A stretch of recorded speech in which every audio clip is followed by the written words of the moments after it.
Next question over here. Hi, yes. My name is Patrick. I'm a student at Centennial College. My question is, in Islam it says, Jesus Christ, peace be upon him, is not the Son of God. When we are all children of Allah and born of mother and father, for he is only born of a mother, why is he not the Son of God?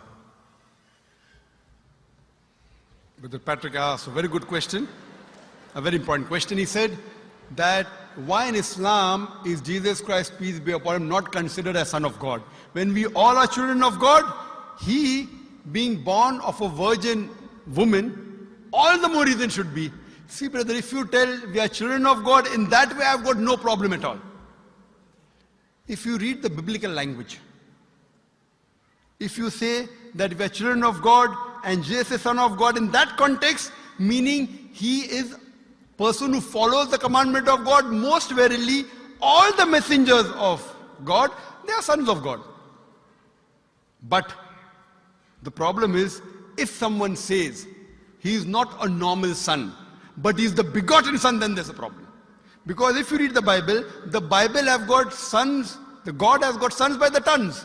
If you read the Bible, Adam is son of God, Ephraim is son of God, Israel is son of God. It's mentioned in the book of Romans, chapter number 8, all those who are led by the Spirit of God, they are sons of God. That means if you follow the commandment of God, you're a son of God. I've got no problem with that phrase at all. But today, that phrase has been misunderstood.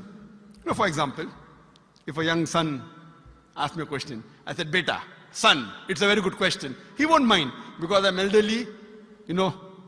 But if I say that begotten son, that means I'm insinuating him. You know, maybe he'll punch me. Fine.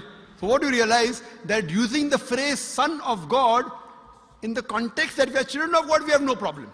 So in that context, all the human beings who follow the commandments of God can be called children of God. No problem. But what the Christian says, that no, Jesus Christ, peace, but it's not a normal son. And he quotes Gospel of John, chapter number 3, verse number 16. For God so loved the world that he gave his only begotten son. Whosoever believeth in him shall not die but have everlasting life. Correct, brother? So do you believe Jesus is the begotten son of God? I do. You believe, fine. Now this verse which I quoted, Gospel of John, chapter number 3, verse number 16, it's from King James Version.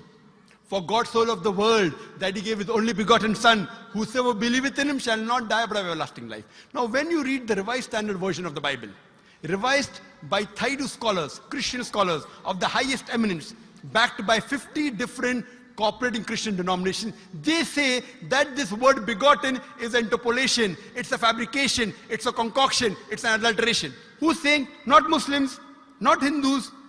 Thaidu Christian scholars of the highest eminence in the Revised Standard Version of the Bible, they say begotten is an interpolation. It's a fabrication, it's a concoction, and they're thrown out of the Bible. So if you say Jesus is Son of God, like Adam, like Ephraim, like Israel, I have no problem. The moment you say begotten, I want to ask you the question, what is the meaning of begotten? Brother, what is the meaning of begotten? You know, begetting is an animal act. It's the function of lower animals of sex. And when you say that he was born to Mother Mary, virgin, what are you insinuating? And if you say, because Jesus Christ, peace be upon him, is God or Son of God, because he was born to Mother Mary, Quran gives the reply in Surah Imran, chapter number 3, verse number 59. Inna masala Isa indallahi ka masala Adam. Khalaqa min turab. That when they say the similitude of Jesus in front of Allah is the same as Adam. They were born from dust and said, be and it was. If you say that Jesus Christ is God because he had no father and only mother, then Adam, peace be upon him, is a greater God. He had no mother and no father according to the Bible. MashaAllah, you're clapping. I like it. So if you say Jesus is God because he had no father, only mother, Adam is a greater God, peace be upon him. He had no mother, he had no father. I never referred to him as a God, but Son of God. That's right. Fine. So Adam is a bigger son of God. Right or wrong? By your definition, Adam would be a god, for he has no mother nor no father. Not my definition, not my definition. By the definition of the Christian missionary. By my definition, he is a messenger of God. Because God cannot beget. I told you in my talk. Lam yalid wa lam yulad. He begets not, nor is he begotten. The moment God begets, he is not God. Son of God meaning pious person, I agree. That's the reason Allah subhanahu wa ta'ala in the Quran, in 99 attributes, he has missed out Ab, father. Why? It's a good attribute, but Allah did not mention Ab meaning father because people started having wrong meaning of the word father.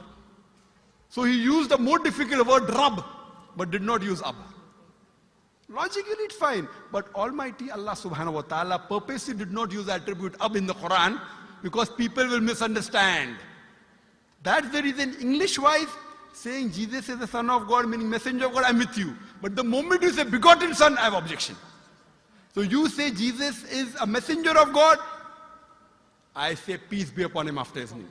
So I respect Jesus Christ, peace be upon him, more than you, Brother Patrick. Because when I take his name, I have to say peace be upon him. If I do not say that, I'm wrong. So I love Jesus Christ, peace be upon him, more than you. I follow his teaching more than you. And if you want, I can prove it to you. That's a different argument, not for tonight. Sorry?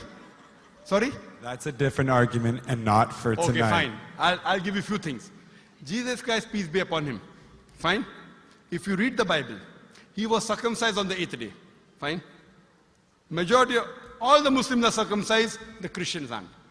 So if you say Christian means a person who follows the teachings of Jesus Christ, peace be upon him, then it's mentioned in the book of Leviticus, chapter number 11, verse number 7 to 8. It's mentioned in the book of Deuteronomy, chapter number 14, verse number 8, you should not have pork. It's mentioned in the book of Isaiah, chapter 65, verse number 2 to 5, should not have pork. Muslims don't have pork, most of the Christians have pork. If you read the book of Ephesians, chapter number 5, verse number 18, in the book of Proverbs, chapter number 20, verse number 1, it says you should not have alcohol. Muslims as a whole don't have alcohol, most of the Christians have alcohol. If you say Christian means a person who follows the teachings of Jesus Christ, peace be upon him, we Muslims are more Christian than the Christians themselves.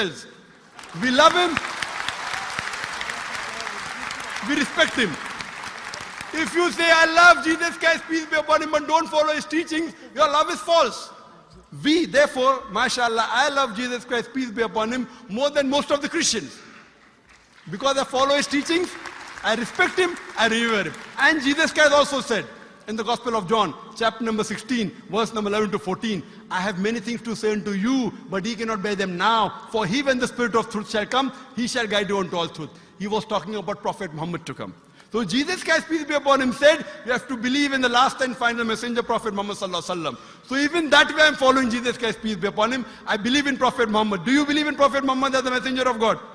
I do. MashaAllah. Now you're more closer to... Allahu Akbar. Allahu Akbar.